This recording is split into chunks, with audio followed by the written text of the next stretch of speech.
Audio चलेगा। चलिए सही है, आवाज़ वगैरह क्लियर है, सब बढ़िया है, कोई दिक्कत नहीं है।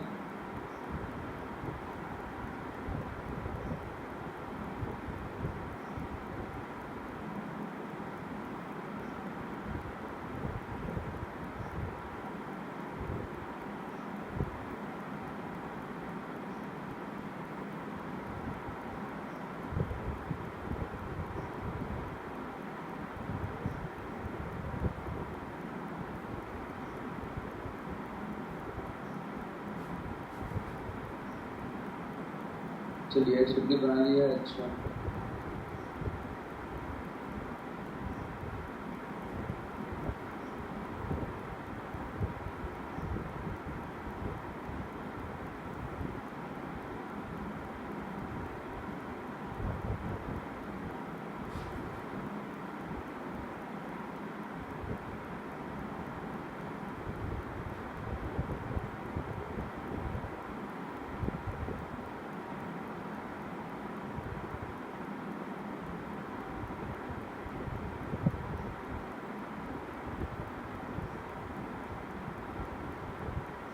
बेटा आवाज़ आ रही है।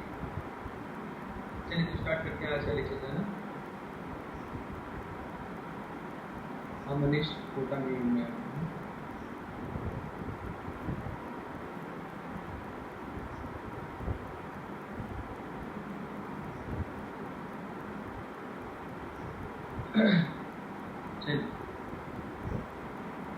तो हम लोग पढ़ते थे डी और एल कॉन्फ़िगरेशन के बारे में। लास्ट क्लास में हमने काइरल कार्बन के बारे में पढ़ लिया था, अगर आपको याद होता है।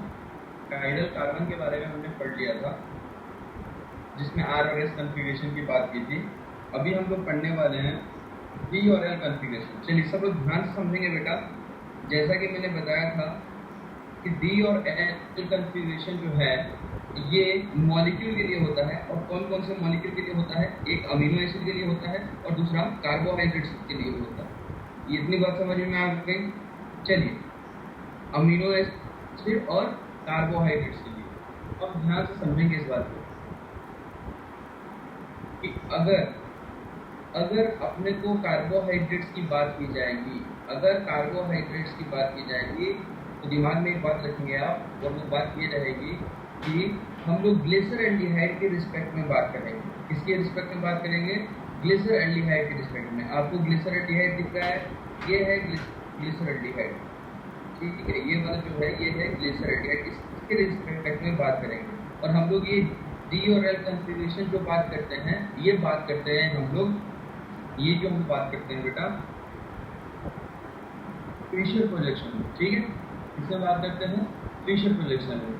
तो अब ध्यान से देखेंगे, यहाँ पर सब लोग थोड़ा ध्यान से समझेंगे।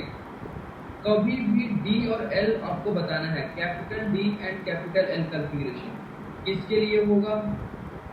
अमीनो एसिड एंड कार्बोहाइड्रेट्स के लिए। ये किसी काइरल कार्बन के लिए नहीं होता है, ये ध्यान रखेंगे, कार्बोहाइड्रेट्स के लिए। लेकिन इसको बताने से पहले कुछ इंपॉर्टेंट पॉइंट्स हैं, वो सब लोग ध्यान समझो। अगर ये वाला पॉइंट अगर आपने मिस किया तो आपके क्वेश्चन गलत हो जाएंगे। इंपॉर्टेंट पॉइंट है वो थोड़ा ध्यान समझना इस बात को बेटा। इससे क्वेश्चन सब में आ चुका है, नीट में, मेंस में, आईआईटी में, मैक्सिमम में क्वेश्चन आ चुके हैं। सबसे पहली बात कि जो वर्टिकल लाइन होती है फिशर प्रोजेक्शन जो होते हैं, फिशर प्रोजेक्शन में जो वर्टिकल लाइन होती है, फिशर प्रोजेक्शन में जो वर्टिकल लाइन होगी बेटा, वर्टिकल लाइन, उस पे कार्बन चेन रहेगा। उस पे क्या रहेगा? कार्बन चेन, ध्यान रखना, ठीक है। टॉप में नंबर 1 कार्बन रहेगा और डाउन में सबसे लास्ट कार्बन रहेगा अकॉर्डिंग टू IUPAC। ध्यान से सुनो जो मैं बोल रहा हूँ। फिशर प्रोजेक्शन में वर्टिकल लाइन पे कार्बन चेन रखना है। टॉप पर क्या रखना है अपने को? टॉप पे हमेशा C1 कार्बन रखना है जो IUPAC के अकॉर्डिंग होता है। सबसे पहली बात यही हुई। अगर ये वाला पॉइंट अगर आपने दिमाग में रख लिया तो आपको कोई भी चीज़ गलत नहीं होने वाली है। अब ग्लिसरल्डिहाइड को देखो तो ग्लिसरल्डिहाइड में आपको दिखेगा कि यहाँ पे एक काइरल सेंटर है, एक क्या है? काइरल सेंटर है। तो अगर मैं इसका फिशर प्रोजेक्शन बनाऊँ, ध्यान से देखो, इसका फिशर प्रोजेक्शन बनाऊँ तो एक हॉरिजॉन्टल लाइन रहेगी, हॉरिजॉन्टल लाइन एक क्यों रहेगी? क्योंकि यहाँ पर एक काइरल सेंटर है। अब आप मुझे बताओ, इसका अगर IUPAC की नंबरिंग करें तो कुछ इस तरीके से होगा, मतलब CHO जो होगा वो टॉप पे हो जाएगा अकॉर्डिंग टू IUPAC, और CH2OH जो होगा वो सबसे लास्ट में आ जाएगा। इतना समझ में आ गया सबको बेटा? अब देखो, ये वाला काम करने के बाद अगर OH जो है, जो हाइड्रोक्सिल ग्रुप है, वो राइट साइड अगर आएगा तो हम इसे D कॉन्फ़िगरेशन बोल देंगे, और उसी का मिरर इमेज को L कॉन्फ़िगरेशन बोलेंगे। समझ में आ गई बात? अगर OH राइट साइड है तो D, अगर OH लेफ्ट साइड है तो हम उसे L बोलेंगे। लेकिन एक बात ध्यान रखेंगे, अगर आपको D दिया हुआ है और उसका L बनाना है तो आप ये नहीं कितना कि सिर्फ एक कार्बन को घुमा देना, आपको उसका मिरर इमेज बनाना पड़ेगा। ऐसा क्यों, वो थोड़ी देर में मैं समझा दूंगा आपको। अभी ध्यान से समझो जो मैं बोल रहा हूँ। कि सबसे पहला काम किया, IUPAC के अकॉर्डिंग वर्टिकल लाइन पे कार्बन चेंज होगी तभी हम बात करेंगे D और L की, अदरवाइज बात नहीं करने वाले। इतना दिमाग में जरूर रखना। दूसरी बात मैंने क्या बताई, अगर गलती से कार्बन चेंज वर्टिकल लाइन पे नहीं मिला तो आप इवेंट चेंज करके लेके आओगे। इवेंट चेंज सिखाया है मैंने लास्ट क्लास में, अगर आपको याद हो तो। मैंने इवेंट चेंज आपको सिखाया है, अगर आपको याद हो तो, ठीक है। तो अब यहाँ पर देखो, अगर मैंने ये OH इधर लिख दिया और H इधर लिख दिया तो इसका नाम हो जाएगा D-ग्लिसरल्डिहाइड। अब एक बात आती है दिमाग में कि सर ये कार्बोहाइड्रेट्स हैं, और कार्बोहाइड्रेट्स में ग्लिसरल्डिहाइड सबसे छोटा वाला होता है, इससे बड़े भी आ सकते हैं, इससे बड़े आ सकते हैं। इसका मतलब क्या हुआ? इससे बड़े भी आ सकते हैं, मतलब क्या हुआ कि ऐसे बहुत सारे आ सकते हैं जिसमें कायरल कार्बन एक से ज़्यादा हो। क्या एक से ज़्यादा कायरल कार्बन हो, ऐसा भी हो सकता है। सही बात है, ऐसा हो सकता है।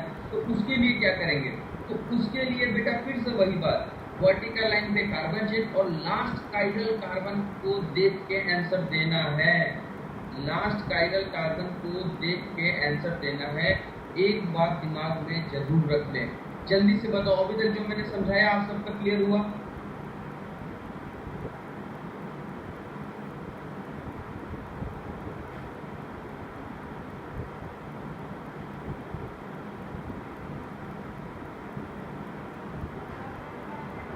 चलिए, बहुत अच्छी बात है।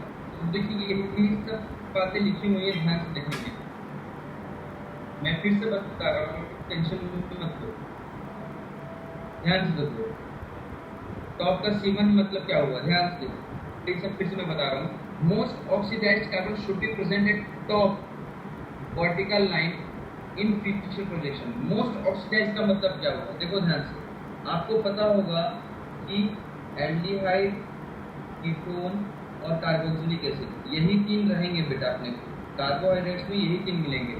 आपने देखा होगा ग्लूकोज, फ्रुक्टोज, सुक्रोज। याद आ रही है बात बेटा? मैंने क्या बताया, ये एल्डिहाइड, ये कीटोन, ये कार्बोक्सिलिक एसिड, यही है मोस्ट ऑक्सीडाइज्ड कार्बन। सिंपल सी बात है, अगर ये PFG बनेंगे तो ये ऊपर की साइड रहना चाहेंगे। किधर रहना चाहेंगे? ऊपर की साइड, वर्टिकल लाइन पे ऊपर की साइड रहना चाहेंगे। तो इनको हमें ऊपर की साइड रखना है according to first point. Second point क्या है?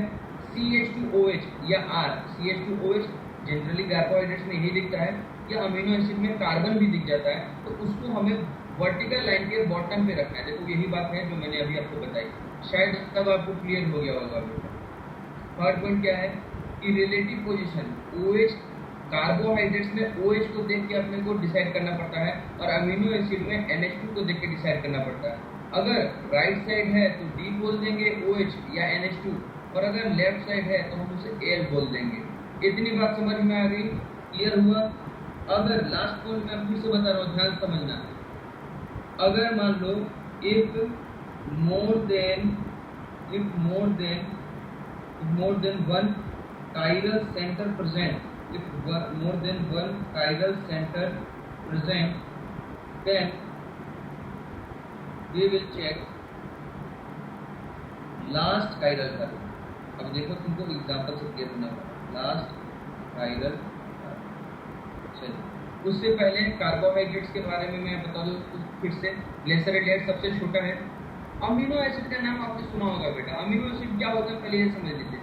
अगर कहीं भी अमीनो एसिड लिखा हुआ आ गया समझ लेना, उसमें एक कार्बोक्सिलिक एसिड होगा और एक अमाइन होगा। 100% अमीनो एसिड का मतलब ही यही है कि एक कार्बोक्सिलिक एसिड होगा और दूसरा अमाइन होगा। आई बात समझ में? अगर कार्बोक्सिलिक एसिड के बगल में अल्फा कार्बन पर अमीन है तो उसे हम बोलेंगे अल्फा अमीनो कार्बोक्सिलिक एसिड। क्या समझ में आ गई बात? समझ में आ गया बेटा? अल्फा अमीनो कार्बोक्सिलिक एसिड, इसी को हम अमीनो एसिड बोलते हैं। आगे बात समझ में? अब एक बच्चा पूछ रहा मोस्ट ऑक्सीडाइज का मतलब क्या होगा? देखो बेटा, अल्कोहल होता है, ठीक है, ये है अल्कोहल। अगर अल्कोहल की बात करें तो इसका ऑक्सीडाइज फॉर्म होता है एल्डिहाइड, और इसी का ऑक्सीडाइज फॉर्म होता है कीटोन, और इसी का ऑक्सीडाइज फॉर्म होता है कार्बोक्सिलिक एसिड।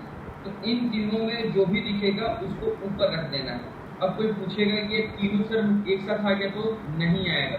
एक बच्चे का डाउट था, वो मैंने बता दिया। अब यहाँ पे आपको अमीनो एसिड का मतलब समझ में आ गया। कार्बोक्सिलिक एसिड के साथ क्या रहेगा? OH, और ग्लिसरॉल्डिहाइड आपको दिख ही रहा है।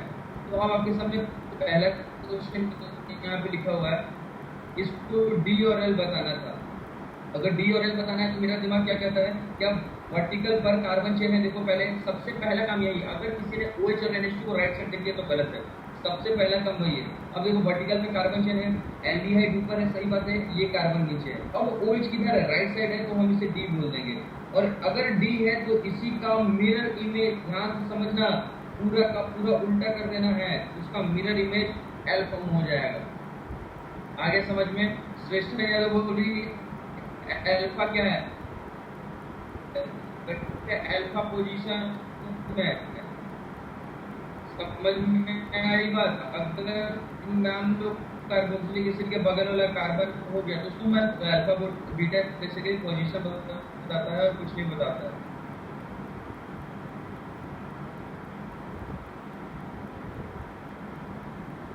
ओके, आवाज आ जाएगी, थोड़ी देर रुक जाओ, मैं बता दूं। मैंने अभी क्या बोला, समझ में आया? मैं फिर से बोल रहा हूँ, ध्यान से सुनिए इस बात।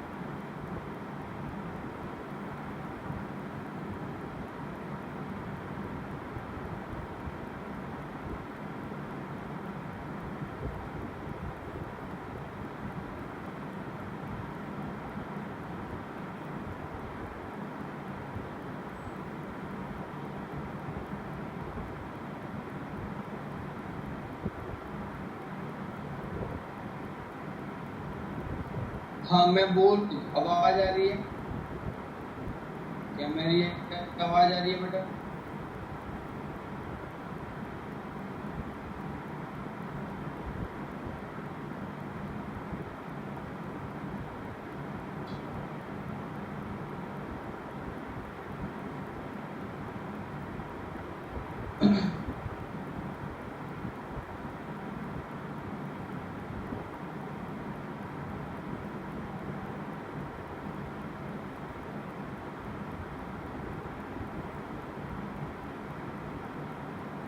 कुछ आवाज तो आ रही है, बीच बीच में थोड़ी देर में चली जा रही है। अभी आवाज आ रही है बेटा सबको?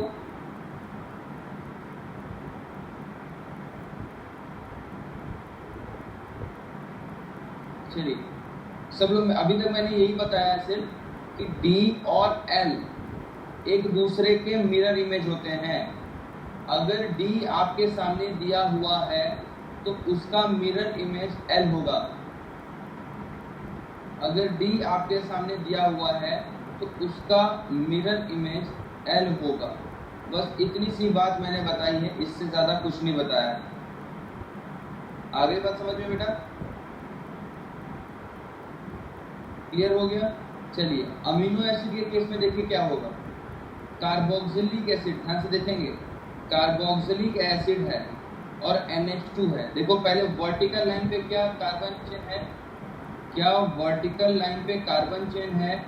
और इनमें जो मोस्ट ऑक्सीडाइज्ड था दैट इज कार्बोक्सिलिक एसिड, वो सबसे ऊपर की साइड है, कार्बन वर्टिकल पर है। NH2 लेफ्ट साइड आ गया तो L, तो इसका मिरर इमेज क्या हो जाएगा? इसका मिरर इमेज क्या हो जाएगा? D form. आगे बात समझिए बेटा? चलिए ठीक है, तो अब आपके सामने कुछ क्वेश्चंस दे रहा हूं, क्या आप ट्राई करोगे?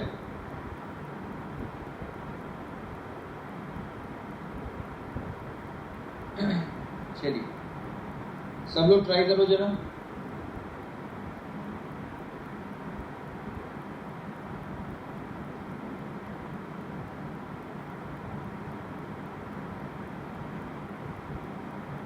चलो बताओ ये डी है कि एल?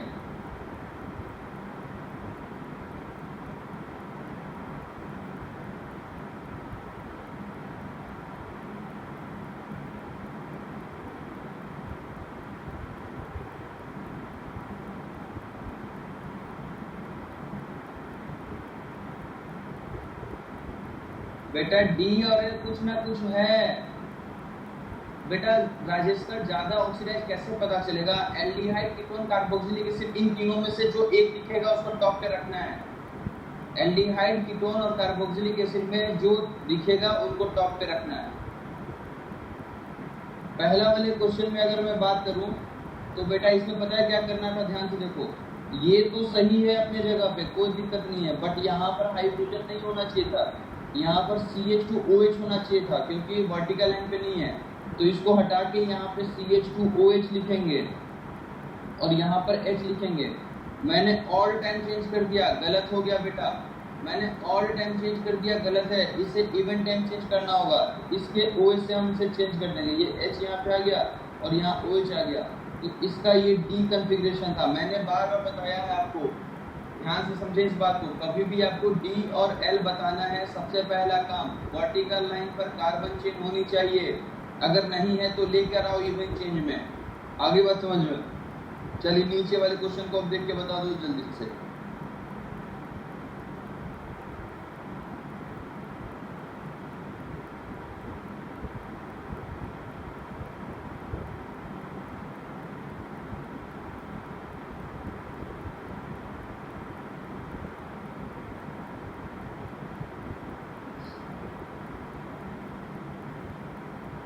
चलो सेकंड क्वेश्चन ट्राई कर लिया।